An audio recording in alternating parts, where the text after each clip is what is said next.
वो जो बैंगन का एक बहुत ही स्वाद हैदराबादी डिश बनाते हो तुम, सालन की बात कर रही हो क्या? हाँ बघारा बैंगन जो बनाते हैं हाँ, छोटे हाँ। बैंगन चाहिए, फिर वो है नहीं, अभी मार्केट जाना पड़ेगा उसके लिए। मार्केट वो पीछे हैं तो इतने सारे क्यारी में। अच्छा, ये वाले बैंगन का पता नहीं बनेगा नहीं बनेगा, देखूँ मैं। वैसे ये तैयार तो बहुत सारे हैं बैंगन, बहुत सारे बैंगन रेडी तो हैं, बस इसके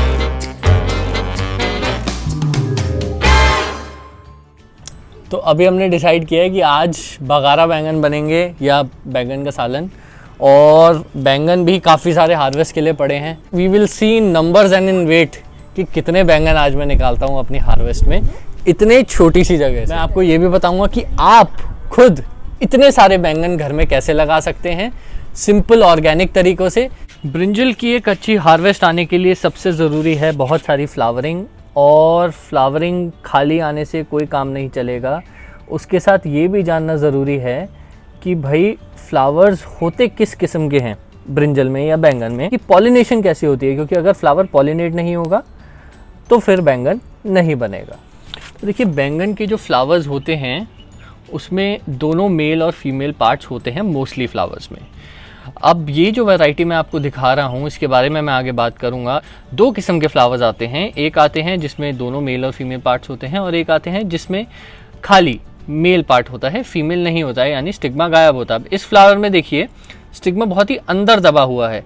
एक्चुअली में जो फ्लावर आपका फ्रूट बनेगा उसका स्टिग्मा बिल्कुल बाहर निकला होगा, यानी जो अंदर आप ये हरी हरी डंडी देख रहे हैं फ्लावर के, ये बाहर निकली होगी।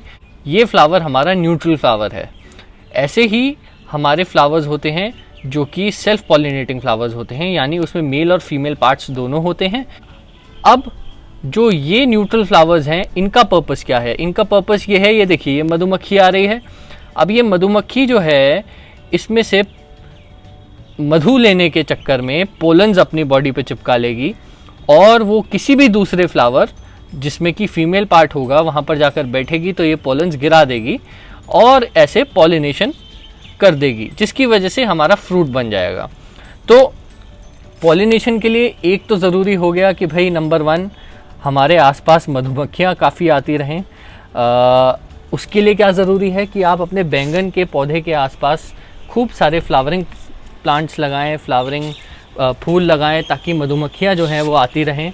देख रहे हैं आप, मैंने काफ़ी सारे यहाँ पर फ्लावरिंग प्लांट्स लगा रखे हैं so as to invite the pollinators. Pollinators में मधुमक्खियाँ होती हैं, तितलियाँ होती हैं, बहुत सारे पॉलिनेटर्स होते हैं, बट मधुमक्खियाँ बहुत ही इंपॉर्टेंट रोल प्ले करती हैं। जो मेल पार्ट्स के पोलन्स गिरते हैं फीमेल स्टिग्मा पे, वो हवा से भी गिर जाते हैं।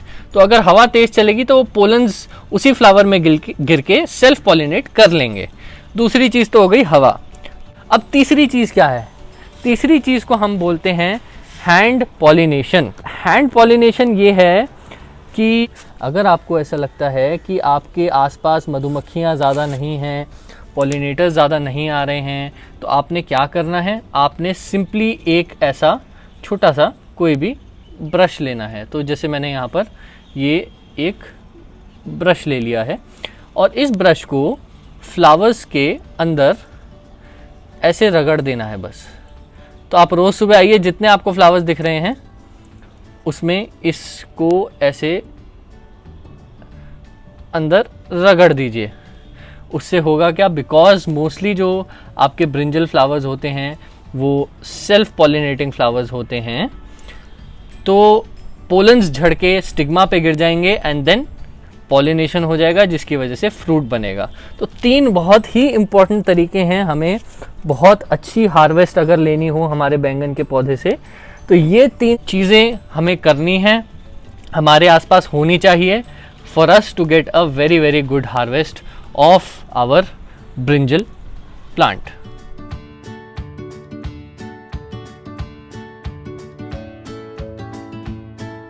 हाँ जी, तो हरे बैंगन की कहानी ये है कि ये बहुत ही बढ़िया वैरायटी है बैंगन की, है ना। और बढ़िया कैसे है? देखिए, बैंगन को ना ऐसा मुझे काफ़ी लोगों ने बताया है, घर के बड़ों ने बताया है कि बैंगन को बैंगन इसलिए बोलते हैं क्योंकि वो बेगुण होता है, उसमें गुण नहीं होते ज़्यादा।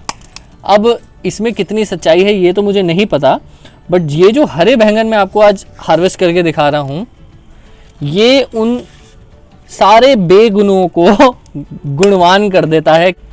हरा बैंगन is very very rich in antioxidants and has anti ageing properties.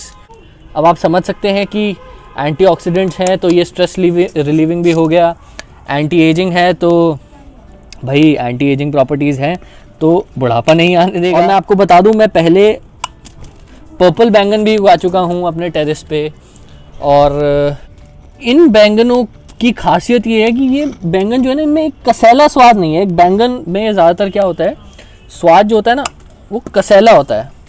कसेला मैंने हल्का सा कड़वापन, जो इस बैंगन में नहीं है। कुछ बैंगन आपको इसमें पीले भी दिखेंगे, वो थोड़े से पक गए हैं, बट स्वाद में कोई फ़र्क नहीं होगा उनके।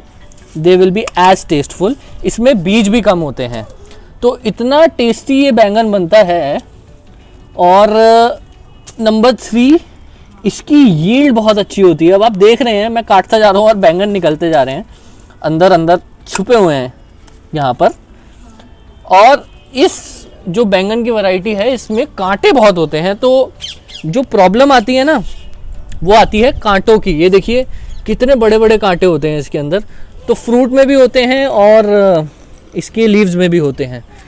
तो बस कांटों से बच के रहना होता है, बाकी ये आपको इतनी अच्छी यील्ड देगा कि आप खुद हैरान रह जाएंगे। और अभी आप देखते जाइए, ये बास्केट जो है ना ये भरती जाएगी धीरे धीरे। ये तो अभी शुरुआत है। एक और मिल गया यार, एक सेकेंड। एक तो ये अंदर छुप जाते हैं और उसके बाद दिखते नहीं हैं फिर। अब आपको मैं हार्वेस्ट दिखाऊं, ये देखिए जी, ये है मेरी बैंगन की हार्वेस्ट। और मेरे अंदाजे से ये 3 से 4 किलो होगा। 3 किलो तो है ही, काउंट करें तो ये अराउंड 30 से 35 बैंगन मैंने आज निकाले हैं। मैं आपको बता दूं, इसमें अभी और बैंगन लगे हुए हैं, अभी इमेच्योर हैं, तो वो मैच्योर होंगे तो उनको भी करेंगे। और फ्लावरिंग भी अभी आ रही है। थोड़ी सी और यील्ड लेने के लिए मैं क्या करूँगा, अभी जब मॉनसून का टाइम आ जाएगा तो इसके ऊपर से मैं थोड़ी सी छटाई कर दूँगा। उससे होगा क्या, इसमें नई ब्रांचेस आएंगी और नए फ्लावर्स आएंगे, जिससे नए फ्रूट्स बनेंगे।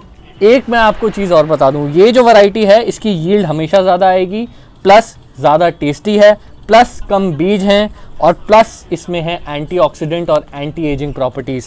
तो अगर आपको ये हरे बैंगन की वैरायटी मिले तो आप कहीं से भी या तो इसके बीज या इसके सैपलिंग्स ज़रूर लेके आइएगा और इसको लगाइएगा अपने टेरेस गार्डन पर और खाइएगा घर के उगाए हुए ऑर्गेनिक बैंगन। तो देखा आपने कि आप कैसे छोटी छोटी बातों का ध्यान रख के अपने बैंगनों के पौधों से ले सकते हैं बेहतरीन हार्वेस्ट। अगली वीडियो में हम बनाएंगे बहुत ही टेस्टी डिलिशियस बगारा बैंगन की recipe from the organic baingans of our terrace. Stay tuned, take care, good evening and do subscribe to baking gardener vlogs. See you.